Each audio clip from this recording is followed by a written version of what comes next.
Bonjour tout le monde, je m'appelle Arthur Hubert, je suis interne actuellement au 2e semestre, je fais de la cardiologie, j'ai aussi fait un peu de médecine interne.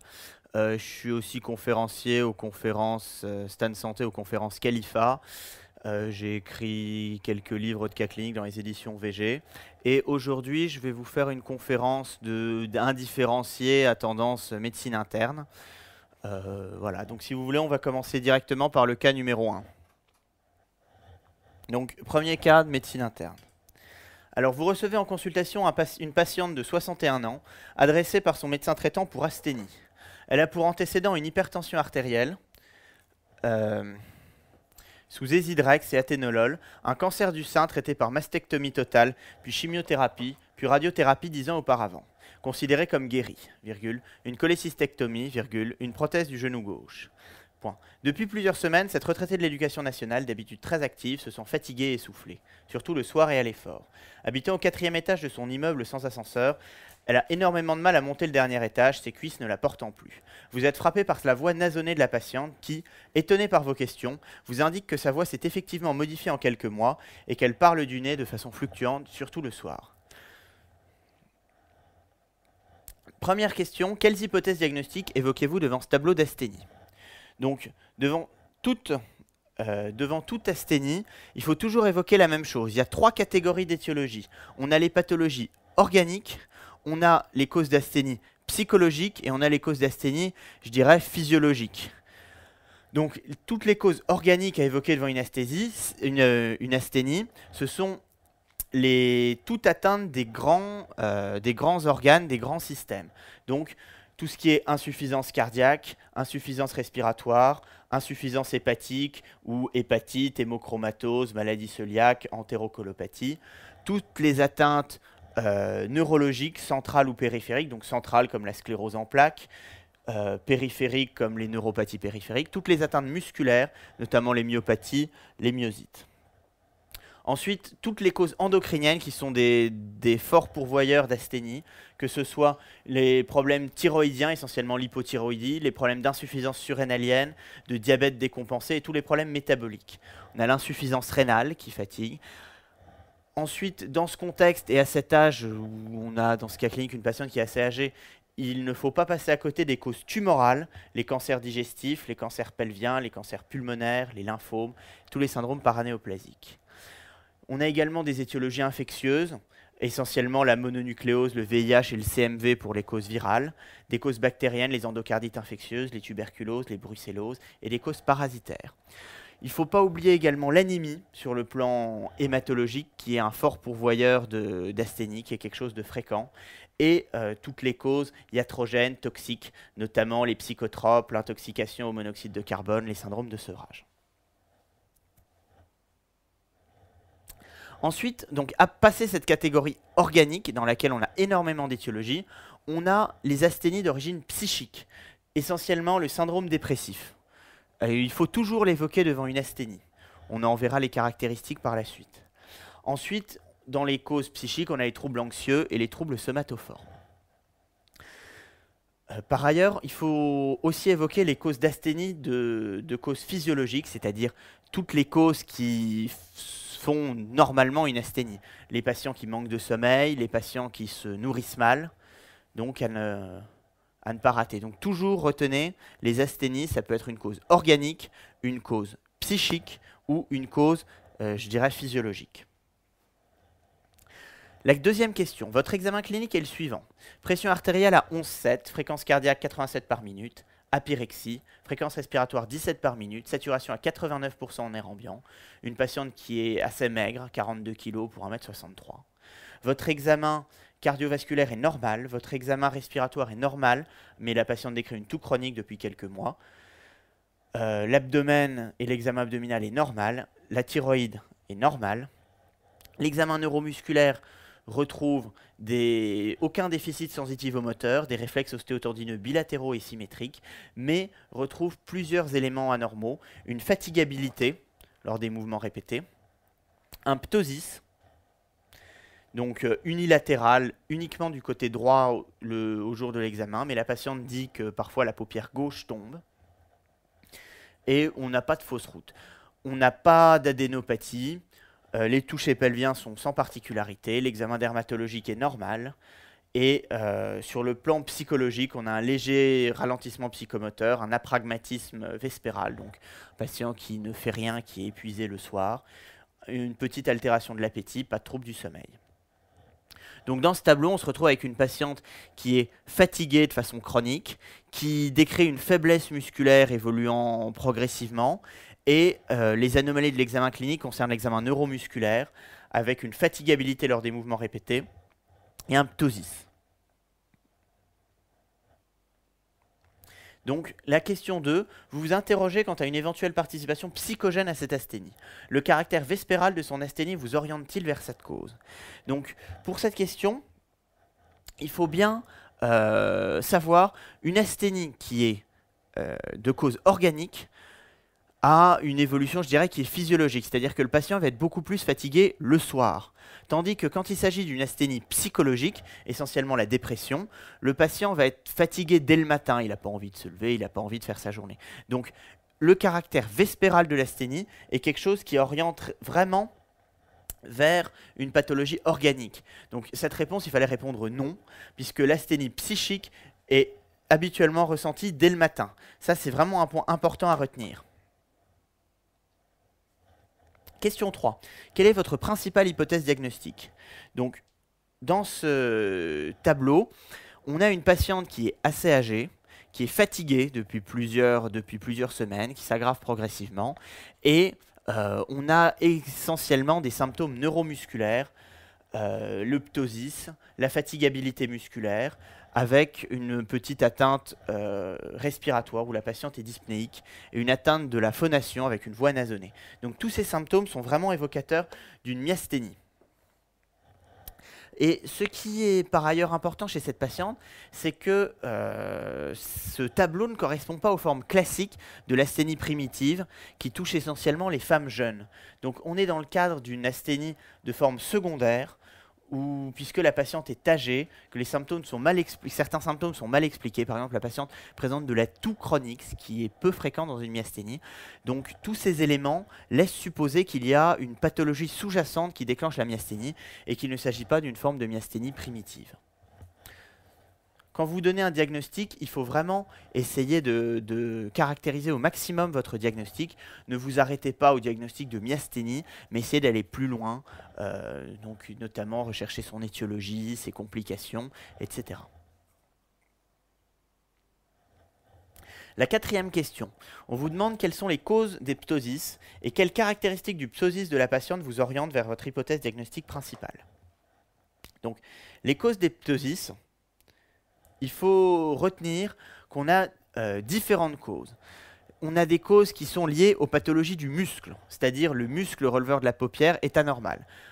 Donc, dans les causes myogènes, on a la myasthénie, donc qui se caractérise surtout par une fatigabilité, avec un ptosis essentiellement le soir, un ptosis qui est fluctuant, qui peut changer de côté. On a les myopathies et les myotonies, qui sont d'autres causes de maladies musculaires, comme la maladie de Steiner.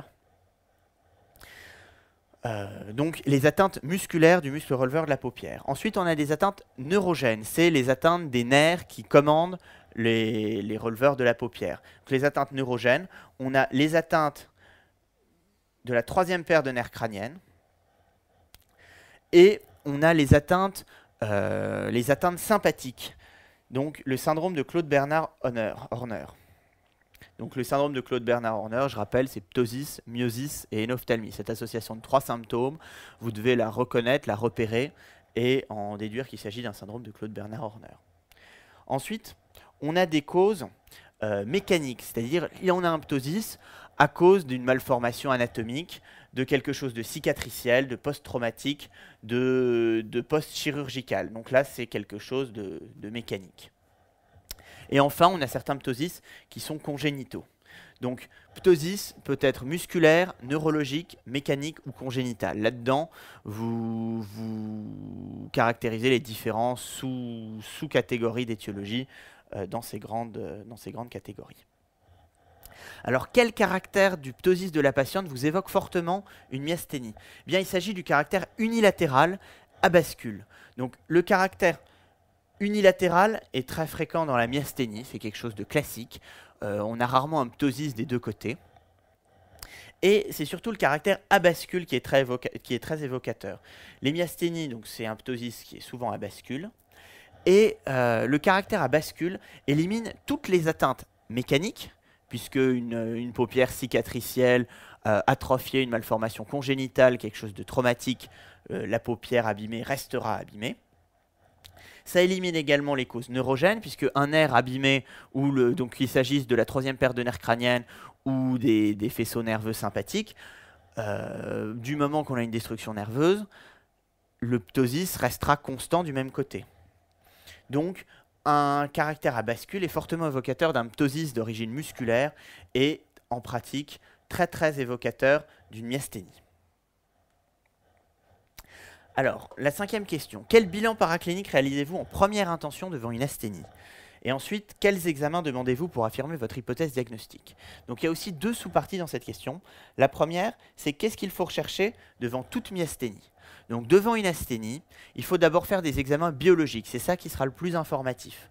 La numération formule sanguine et la recherche de plaquettes, qui vont permettre essentiellement de rechercher une anémie, donc qui peut en elle-même expliquer l'asthénie, ou des hémopathies, des causes tumorales qui sont aussi des causes d'asthénie assez fréquentes. Un ionogramme pour rechercher les troubles métaboliques, urécréatininémie pour rechercher une altération de la fonction rénale, les transaminases qui sont quelque chose d'important pour rechercher les atteintes hépatiques, qu'il s'agisse d'une hépatite, d'une hémochromatose, d'une insuffisance hépatique ou de toute pathologie du foie. La CRP essentiellement pour rechercher un syndrome inflammatoire biologique, évocateur d'une cause infectieuse, tumorale ou inflammatoire. La glycémie à jeun, qui permettra de rechercher un diabète déséquilibré étant un fort pourvoyeur d'asthénie. Et pensez à la TSH qui est l'hormone de la thyroïde, pour rechercher une dysthyroïdie, enfin la TSH qui est l'hormone hypophysaire qui stimule la thyroïde. Donc une TSH élevée sera évocatrice d'une hypothyroïdie qui est également une cause fréquente d'asthénie. Et puis, on peut proposer un dosage du fer sérique, qui est le coefficient de saturation de la transférine, pour rechercher une hémochromatose, qui est important dans un contexte de pathologie hépatique ou de pathologie génétique. On peut pousser les examens sur le plan métabolique avec la calcémie, sur le plan endocrinien avec le dosage du cortisol, sur le plan infectieux ou immunitaire avec l'électrophorèse des protéines sériques, les dosages d'anticorps, mais ce ne sont pas des examens qui sont systématiques en première intention devant tout tableau d'asthénie. Par contre, devant toute asthénie non expliquée, il faut réaliser quelques examens d'imagerie, le plus important étant la radiographie thoracique, puisque la radiographie thoracique, c'est un examen simple, facilement accessible, peu coûteux, et qui permet de dépister beaucoup de maladies, essentiellement des problèmes tumoraux, mais également des maladies infectieuses ou inflammatoires. Et on pourra proposer une échographie abdominopelvienne pour rechercher une cause tumorale profonde, digestive ou pelvienne, qui peut également expliquer l'asthénie. Alors, deuxième partie de la question, quels examens vous permettront d'affirmer le diagnostic d'une myasthénie? Donc, ce qui permettra d'affirmer le diagnostic d'une myasthénie, on a plusieurs choses. On a d'une part le test à la prostigmine. C'est plus un test clinique qu'un examen paraclinique, mais je le mettais dans cette réponse et je le cotais parce que je pense que c'est quelque chose de très important qu'il ne faut pas oublier dans une copie de myasthénie. Le test à la prostigmine, on mesure la fatigabilité musculaire du patient, on lui donne de la prostigmine et on voit l'amélioration des performances musculaires du patient grâce à la prostigmine. C'est quelque chose qui est pathognomonique de la myasthénie. Ensuite, on a le dosage des anticorps antirécepteurs de l'acétylcholine. La myasthénie est une maladie auto-immune qui est due à des anticorps antirécepteurs de l'acétylcholine qui viennent bloquer la jonction neuromusculaire et empêchent une fonction musculaire normale, ce qui explique la fatigabilité musculaire. Ces anticorps peuvent être dosés dans le sang et là aussi, ils sont spécifiques de la myasthénie. Et enfin, l'électromyogramme, qui est un examen fondamental dans le diagnostic de myasthénie, dont nous verrons les caractéristiques un petit peu plus tard. Donc vraiment, 3 examens essentiels dans le diagnostic positif d'une myasthénie. le test à la prostigmine, le dosage des anticorps antirécepteurs de l'acétylcholine et l'électromyogramme. La 6e question, qu'est-ce que vous attendez de l'électromyogramme? Donc, dans une myasthénie, on attend un syndrome de la jonction neuromusculaire. Les mots-clés qui sont très importants, il faut que vous parliez de bloc de la transmission neuromusculaire et de bloc postsynaptique. Ce sont ça qui caractérise l'électromyogramme de la myasthénie. Et ce qui est important, c'est ce bloc de transmission neuromusculaire postsynaptique est caractérisé par un décrément d'amplitude de plus de 10% lors de stimulation répétée à une fréquence de 3 Hz. Donc, pour reprendre un électromyogramme, on a deux parties. On a d'abord la stimulodétection. On donne une impulsion électrique à un endroit du muscle, par exemple sur le membre supérieur, et on détecte en aval cette stimulation. Ça permet de mesurer le délai entre la stimulation et sa réception, avec la distance d'en calculer une vitesse, et d'évaluer l'amplitude de la réponse qui est détectée en distalité. Ce qui permet de voir si on a une augmentation des latences ou une diminution des vitesses, ce qui montre une atteinte de la myéline, si on a une diminution d'amplitude distale, ce qui montre une atteinte axonale, et dans le cadre d'un problème de transmission neuromusculaire, on n'aura pas d'atteinte de la myéline, pas d'atteinte axonale, mais on aura une fatigabilité qui est mise en évidence à l'électromyogramme par une baisse de l'amplitude lors de stimulation répétée à basse fréquence. Ensuite, à la détection, c'est la deuxième partie de l'électromyogramme, on ne donne pas de stimulation électrique, on se contente de détecter l'activité électrique musculaire. Là, dans le cadre d'un syndrome de la jonction neuromusculaire, cette détection sera normale. 7e question. Votre diagnostic est confirmé par l'électromyogramme. L'âge de cette patiente est inhabituel dans cette pathologie. Qu'est-ce que vous en pensez?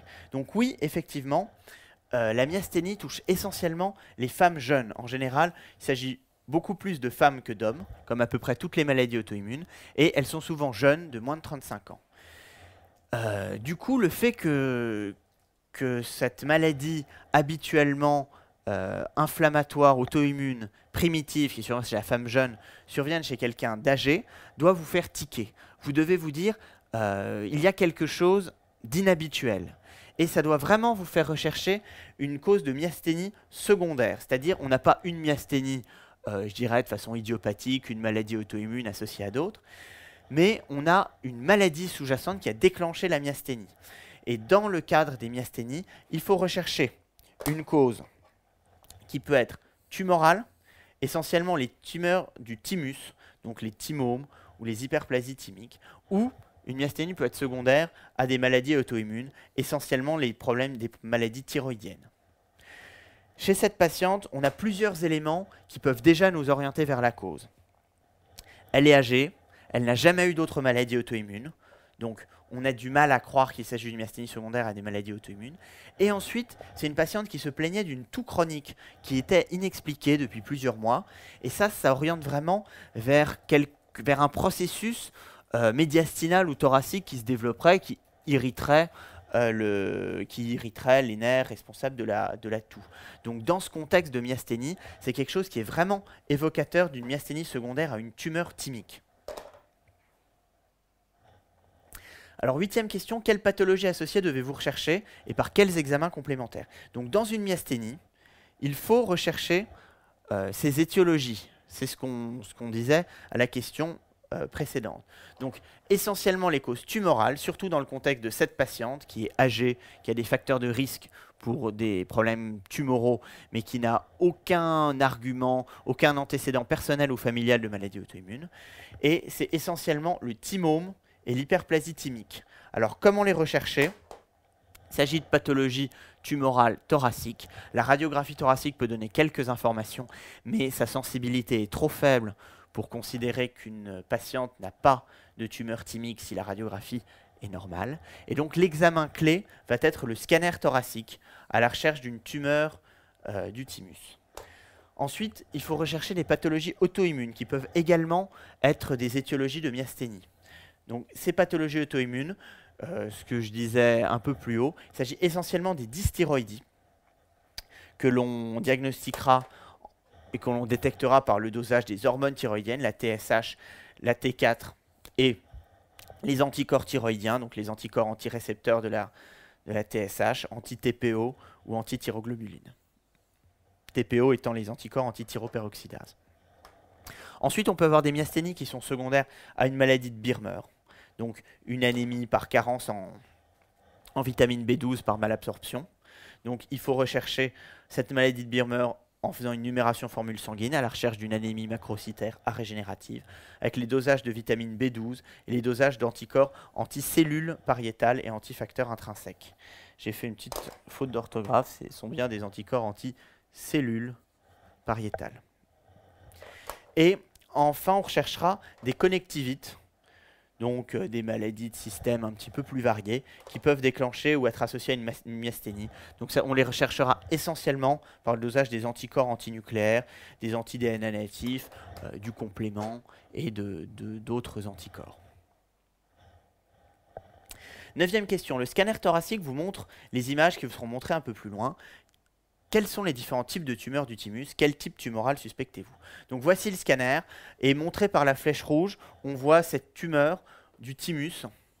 Donc une image comme ça dans une myasthénie doit vous faire évoquer un thymome, une hyperplasie thymique ou une autre pathologie tumorale thymique qui a déclenché la myasthénie. Alors il existe différentes tumeurs du thymus. Tout d'abord, la catégorie des tumeurs épithéliales qui sont les plus fréquentes. La première à évoquer, ce sont les thymomes. Donc les thymomes, ce sont les tumeurs du thymus qui peuvent être bénins ou qui peuvent être malins. Dans le cadre des thymomes malins, il s'agit de carcinomes thymiques. Leur traitement, c'est la chimiothérapie, de la radiothérapie, de la chirurgie, à discuter en réunion de concertation pluridisciplinaire, comme tout type tumoral. Ensuite, on a des tumeurs germinales. Tumeurs germinales, il s'agit de tumeurs bénignes, les tératomes, ou de tumeurs malignes.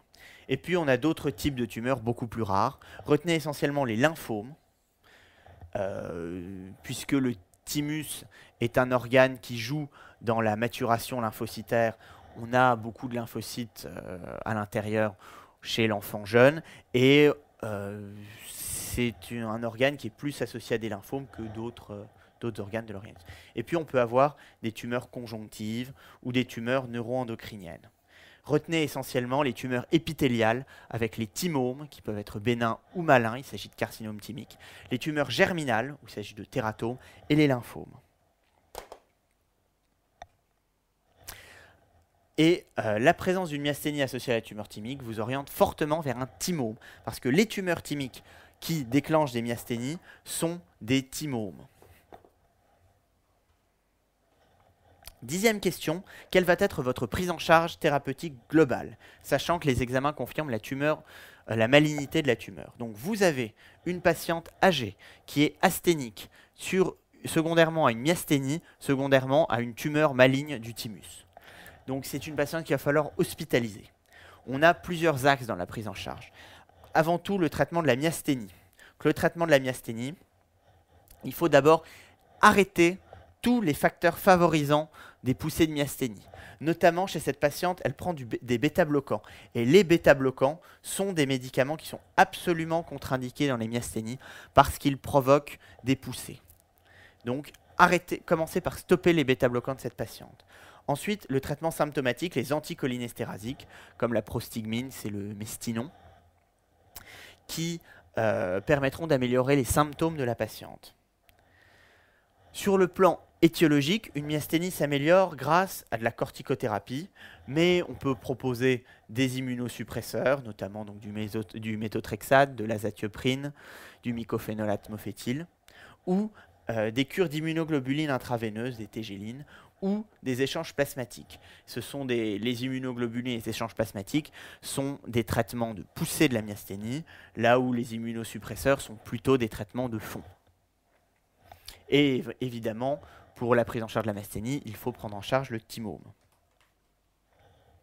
Ensuite, dans la prise en charge d'une myasthénie, retenez vraiment, il faut éduquer le patient, lui expliquer toutes les contre-indications médicamenteuses Par exemple, les bêta-bloquants sont contre-indiqués, les curares sont contre-indiqués, donc en cas d'opération chirurgicale, ça devient plus délicat. Et il faut éduquer la patiente, lui expliquer la conduite à tenir en cas d'urgence, quels sont les signes de décompensation, donc comment reconnaître une poussée de myasthénie, comment reconnaître un surdosage en anticholinéstérasique, comment reconnaître qu'une poussée de myasthénie est grave et doit faire consulter en urgence, aller aux urgences, appeler le SAMU ou aller en réanimation. Il faut également donner à la patiente une carte de myasthénique pour qu'en cas d'urgence, on puisse savoir qu'elle est myasthénique et la prendre en charge en conséquence, et éviter les facteurs déclenchants. Après avoir traité la myasthénie, il faut traiter le thymome. Le thymome, c'est une tumeur maligne dans le cadre de cette patiente. Donc, il faut en discuter en réunion de concertation pluridisciplinaire pour établir un projet de soins personnalisé. On va annoncer le diagnostic à la patiente et lui proposer un traitement curatif, vu qu'on n'a pas de notion de métastase ou d'extension à distance dans l'énoncé. À discuter, c'est essentiellement de la chirurgie et des traitements adjuvants, de la radiothérapie, de la chimiothérapie en fonction des cas. Ne retenez pas comment traiter un thymome, mais retenez le principe, quelque chose de tumoral, réunion de concertation pluridisciplinaire, projet de soins personnalisés, traitement curatif, et toutes les mesures associées très importantes dans la pathologie tumorale, le soutien psychologique. Ici, chez cette patiente qui souffre d'une maladie du muscle, la kinésithérapie et la rééducation. Par ailleurs, on vous disait dans un coin de l'énoncé qu'elle avait des kératoses actiniques au niveau du front qu'on peut traiter. Et puis, n'oubliez pas, pathologie tumorale, pathologie de système avec la myasthénie. Il s'agit de prise en charge à 100% dans le cadre d'une affection de longue durée, ce qui est important puisque ce sont des pathologies qui engendreront des frais médicaux importants. Ensuite, il faut surveiller la tolérance et l'efficacité du traitement sur le plan clinique et paraclinique. Donc, en conclusion, retenez qu'une asthénie, ça peut être quelque chose d'organique, ça peut être quelque chose de psychique, ça peut être quelque chose de physiologique. Deuxième chose, retenez la myasthénie, c'est avant tout des problèmes de fatigabilité musculaire. Les examens clés pour diagnostiquer une myasthénie, ce sont les anticorps, le test à la prostigmine et l'EMG. Myasthénie, anticorps, prostigmine, EMG. Et dans le cadre d'une myasthénie, il faut toujours rechercher les causes secondaires et les prendre en charge. Ensuite, dans le traitement de la myasthénie, j'insiste beaucoup sur l'éducation du patient, qui est vraiment un point essentiel de la myasthénie, pour éviter les crises et éviter l'aggravation de la maladie. Voilà pour le premier cas. Voilà.